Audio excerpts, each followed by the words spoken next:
Welcome back, ladies and gentlemen. With that, we move on to our second session for the day, titled Navigating Today's Interconnected World, Unifying Humans, Technology, and Business with a Higher Purpose.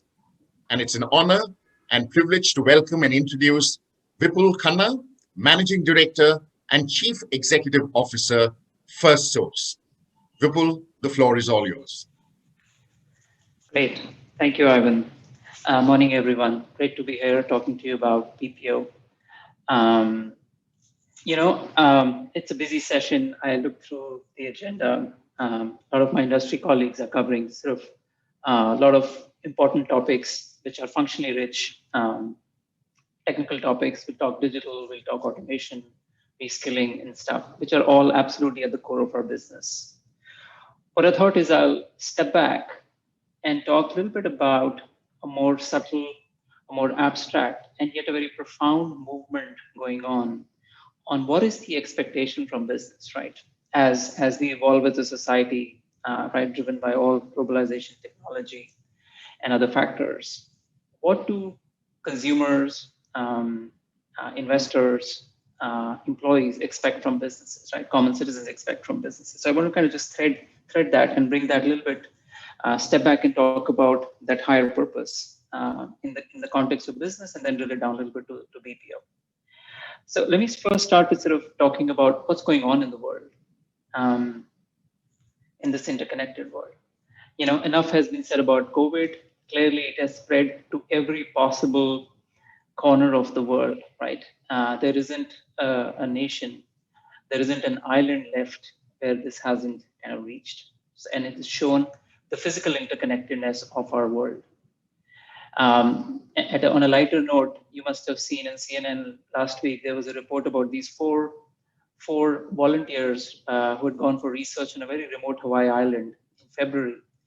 And this was titled as the last group of people who were not in a COVID environment. So as they came back, they heard about it and they kind of started to kind of live in a COVID environment. This was kind of the last uninhabited place to be not afflicted by COVID. If you think about the world that we live in, right, just some stark pictures of what it used to be and then what COVID forced it to be. I just wanted to highlight sort of the economic interconnectedness. I don't know about you, but personally, the economic fundamentals and how different parts of our economy are interconnected, and money supply and M1 and M2, these are concepts which became to me clear only recently or through the pandemic. When I look at my bustling backyard at San Francisco downtown with thousands of people going to work, and then through that, the restaurants, the coffee shops, the Ubers, the public transport, hundreds of thousands of sort of maintenance crews and companies kind of sustained, on how the fact that majority of people stop going to work and the ripple effect of that economy working through different sectors of smaller businesses, medium businesses, small businesses, and then eventually to the worker, and how it has kind of resulted in, at least temporarily, world economic growth, right? Whether in developed countries, developing countries, you see that the GDP has fallen on average anywhere from 2 to 6%. This is the full year estimate for 20, right? It's sharper in some countries, including India, but hopefully a stronger recovery coming through. So it's kind of rippled through every part of the world from an economic standpoint. And it has forced governments around the world to make interventions, right? Just giving you a sense, the US government deficit, if you see, from 2019 has gone to about 3.1 trillion, because the government here injected about $2.5 trillion of stimulus through PPP, through support to individuals, et cetera, to make sure that whatever was constrained, the business and consumer activity was constrained, they made it up through government stimulus, right? Whether in form of direct handouts or loans at very favorable terms and so on and so forth. And it's not just US. I think the latest estimates I heard were that across the world, the central bank interventions, the global central bank interventions are touching about $7 trillion, right? If you think about it, $7 trillion of interventions have gone into the economy to make up for what other sectors have kind of slowed down. So that's kind of the economic interconnectedness coming up. What else is going on in the world? five big trends which came out of the pandemic. Clearly, this has not impacted anybody or people equally. There have been sections which have been hit harder. But if you think from an age segmentation, millennials and Gen X have been the one which have been the most impacted, right, financially through COVID. Baby boomers less so, but millennials and Gen X, which is kind of the future economic engine, today's economic engine, but more increasing in importance in the future. They have been disproportionately impacted. Obviously, rise of e-commerce, all of us, right, have kind of embraced it, and the adoption rates have kind of gone through the roofs. Just Amazon number of subscriber base has gone up like crazy, 12%, not to talk about the share of wallet and how much everybody's spending in e-commerce. Number of hours, all of us are spending phenomenal hours on computers, on phones and tablets, and this has gone up to 6.3 hours per day compared to 3.3 before the COVID. Clearly 50% increase because of this, 50% increase in internet traffic. All of us have seen the moments of everybody sucking under the same bandwidth and what it causes to performance. And then lastly, work from home. Clearly, we are still operating from work from home around the world. But if you look at the surveys, 98% of employees want some form of remote work, and 82% of employers think there'll be some form of remote work sort of perpetually built into our work life as we go into the future. Moving quickly along, what's happening in the world of IT? Clearly, we've seen the rise of consumer tech, right? Just to give you a sense, the FANG stocks, which is Facebook, Amazon, Apple, Netflix, Google, you see their share price performance has been phenomenal, right? Just in the last 5 years, from 2016 to 2020, they have grown by about 4 times. But then, if you layer it on to what's happening on enterprise IT, which is mostly reflected through cloud and SaaS, right? If you look at the performance, they were keeping pace with the consumer tech until sort of 2018, mid sort of 29, till about mid 2018. But since then, the smarter investor base recognizes the next evolution in IT is coming on enterprise IT, right? And that's why you see that the performance of the SaaS stocks, right, has gone up sort of 8 times, right? And I think that's the big wave we're seeing. And a big manifestation of that is adoption of cloud, right? I saw this very provocative statement where the estimate is that in 2020, cloud software is about 30%, but in 5 years, it'll become closer to 60%. So that'll become the dominant form of software as opposed to what we've seen historically. So it will eat the software market. So that's a quick plug on sort of what's happening in the world of IT. Now let's go into the little bit more abstract and zoom out a little bit on what are we saying as humans, right? It's been a defining time for the 7 billion people who live in the world. And this is a survey of about 500,000 people in 152 languages. So very global, very representative on what's the most important values to us as humans. And if you look at the top 10, no surprises: family, relationships, financial security, belonging, community, personal growth, loyalty, spirituality, employment security, and personal responsibility. Now, if you think of some of them and how we incorporate that in our business strategies in our workplaces, taking it one step further, Just Capital is a very influential not-for-profit in the US, which has been in existence now for 7 years. It's formed by people like Paul Tudor Jones, Deepak Chopra, Ariana Huffington, and they have taken it upon themselves as very successful business people on what is the next evolution of just companies, right? And it's a whole very sophisticated parameters on which they measure and rank companies. And this is mostly US at this time, but my sense is fairly well representative. And they rank companies on how are they on different parameters of being just corporations. And a lot of that is driven by surveys that they do of American citizens or American residents to say, what is important to you from businesses, right? So this is a quick plug on what people want from businesses. No surprises that nearly 80% want that the businesses should take care of their shareholders, take care of their customers. But almost as much want that businesses should be taking care of their communities, the health and well-being of their workforce, the financial well-being of their employees, especially the lowest paid, and then the environment, right? And over the years, Just Capital has surveyed nearly 150,000 Americans. So it's a fairly big representative sample. On the same parameter, when they ask what are the issues which are on top of people's minds, especially from businesses. And if you look at this data, which was pretty insightful for me, that 41% weighted worker issues, 21% as communities, 15% as customers, and then 15% on shareholder environment, right? This is what on people's mind when they think businesses. If I take triple click and go one level down on what's on millennials' mind, as we would have seen, but kind of brings it together in terms of data, this survey by the college group, that 76% of the millennials and Gen Zs, they assess the environmental sustainability as a reason on why they choose a brand or a product. And then 71% choose a brand or a product based on do they believe they're ethical, that they have moral causes, right? So they're starting to, three-fourths of them are starting to weigh not just the commercial and the benefit from the product, but they're saying, what's the footprint, right? What's behind that product or the brand is as much valuable as much the core value proposition of that product. So that's what we as citizens, we as consumers, we as populists want.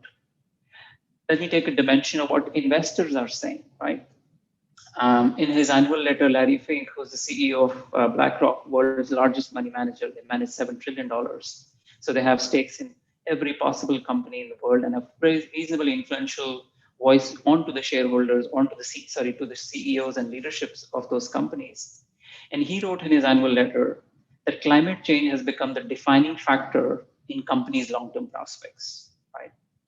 ESG investing, which is investors who want to invest in responsible companies, right? And a number of sophisticated measures still evolving, but it's a good trend on how that trend is played out. So if you look at it from 95, which was kind of nothing, this has gone to about $17 trillion, which is 1/3 of about the 52 million, which is US domestic assets managed by professional money managers, right? Whether they are mutual funds or hedge funds or family offices and stuff like that. So 1/3 of the investor money is on companies where they believe there is a heavier weightage of ESG as opposed to other considerations for investing. So investors are voting with their feet on what's important to them. It's not just financial performance, but how are we as companies or businesses performing on ESG? And just for kicks, I wanted to kind of throw up Tesla is the talk of the town. Here is what the investors are saying of the future of the auto industry. This is as of November end.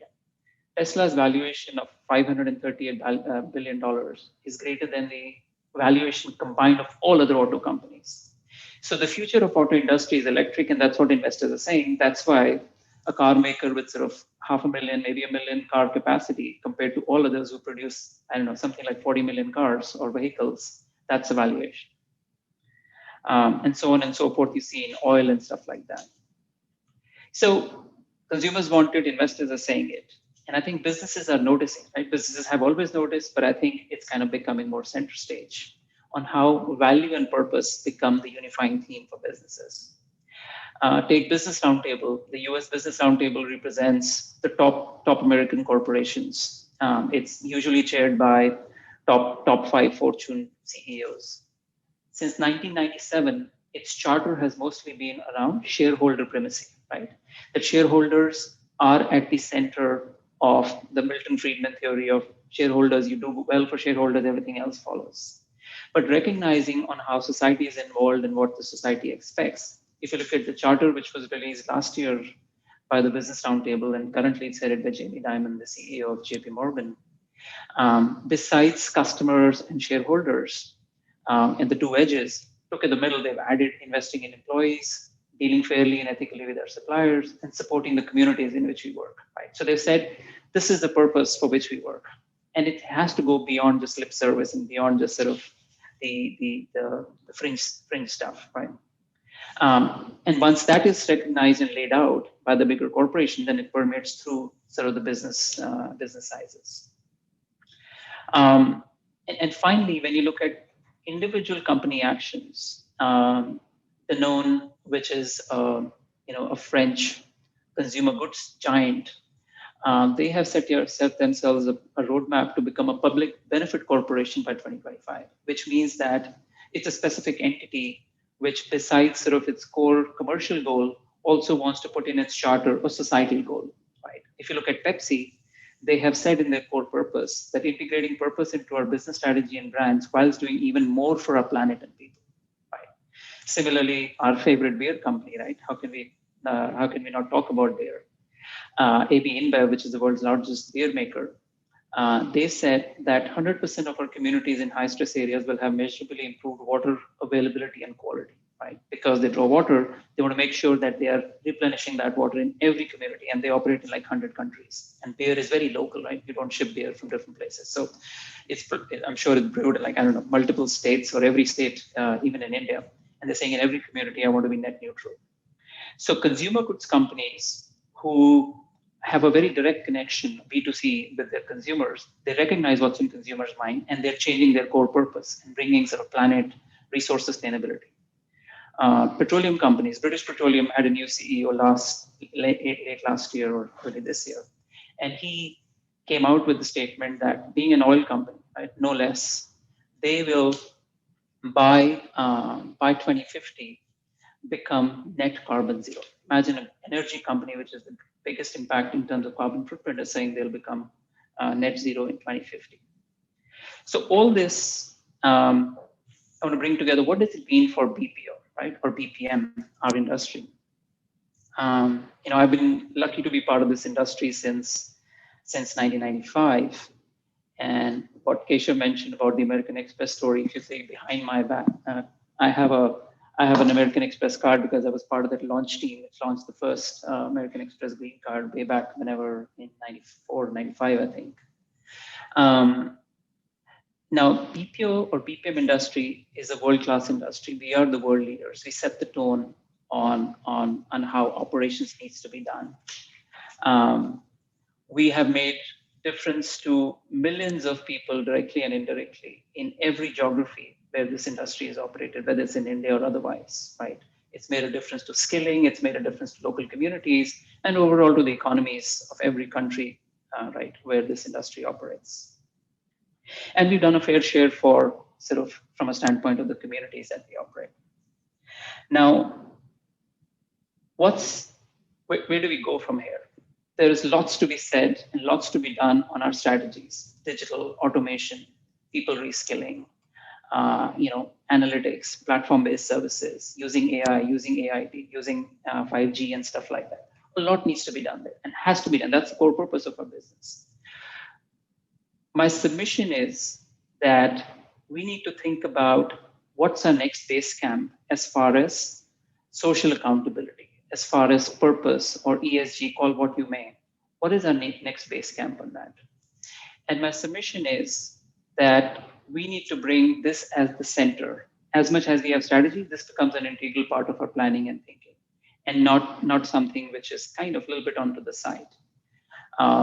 And we have to do it consciously, right? It's almost like meditation, right? When we do meditation, our minds will wander everywhere.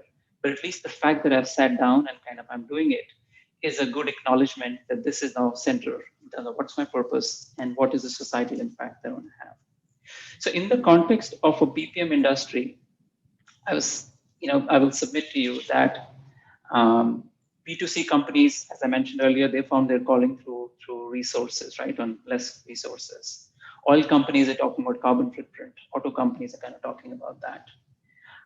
Purpose for every company will be unique and very personal. I'm sure all of our peers, etc., have their core purpose. What I'm suggesting is that because we are such a people-heavy industry, right? We start with people, right? Directly and indirectly. All our business is about people services. Maybe besides the fact that historically we've been process, we kind of, add more people to it, we add more planet to it, we add more purpose to it, right? That becomes kind of our P. So our sort of North Star becomes the people. The start point, it's not that it is, but it's kind of the next level of that. And the start point, World Economic Forum has launched a consultation paper last year in partnership with International Business Council. And they are trying to get a standardized definition and a standardized way of reporting on sustainability metrics. The big four, each one of them has picked up a tower, people, planet, etc. Each one of them picked up a tower, and they're working with industry captains on sort of what the measures should be. Absolutely, 2 minutes. So they have come up with sort of eight set of metrics, metrics family about dignity, health, well-being, and skills for the future. So I think that's a start point. And if I double click onto our industry, from my standpoint, from a first source standpoint, I think everything starts inside out. For the 25,000 first sourcers, I guess for every business, for BPO, table stakes is competitive C&D and health working conditions. But I think the focus starts from who do we hire, diversified, focus on impact sourcing so the underrepresented sections of society come in. How we train them, it's I think the area of maximum impact, right? Whether it's basic skills or more advanced skills, and also showing the power of digital to senior leadership so that they can see the possibilities of digital and kind of continue to strengthen our industry. Is the frontline empowered? Are they acting as that they could take independent, customized decisions as customers want, right? Very self-sufficient. And then I think mental health becomes important, especially in remote ops, right? It's an important focus. So some thoughts in terms of how we kind of focus on the people mission as far as our core is concerned. And I would say that I'm convinced that we have done great as an industry. We'll continue to do well by doing good, right? If we put the ESG and social accountability center of our businesses, we'll do well by doing good. So with that, I wish you all the best and hope you all continue to make great strides in your business as well as your purpose. Thank you so much, Mr. Vipul Khanna, for your insights on unifying humans, technology, and business with a higher purpose. We wish you and First Source the very best going forward. Great. Thank you.